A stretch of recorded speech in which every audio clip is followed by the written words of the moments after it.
વડોદરા શહેરમાં ફરી એક વખત અસામાજિક તત્વોએ માથું ઊંચક્યું છે ત્યારે પોલીસના રાત્રે પેટ્રોલિંગ સામે સવાલ ઉઠ્યા છે।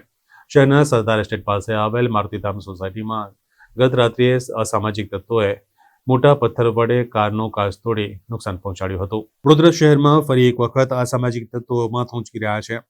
જો રાત્રિ દરમિયાન મોટા પથ્થર વડે સોસાયટીના ઘર પાસે પાર્ક કરેલી કારનો કાચ તોડી અજાણ્યા શખ્સો ફરાર થઈ ગયા હતા।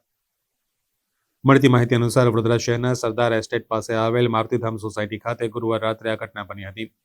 જ્યાં રાત્રિના 12:30 કલાકના આસપાસ બાઇક સવાર બે અજાણ્યા શખ્સોએ ઘર પાસે પાર્ક કરેલી કારના કાચ મોટા પથ્થર વડે તોડી નુકસાન પહોંચાડ્યું હતું।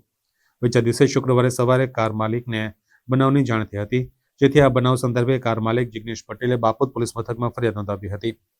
હાલ સમગ્ર ઘટના સીસીટીવી કેમેરામાં કેદ થઈ છે, ત્યારે પોલીસે સીસીટીવી ફૂટેજના આધારે આગળની તપાસ હાથ ધરી છે।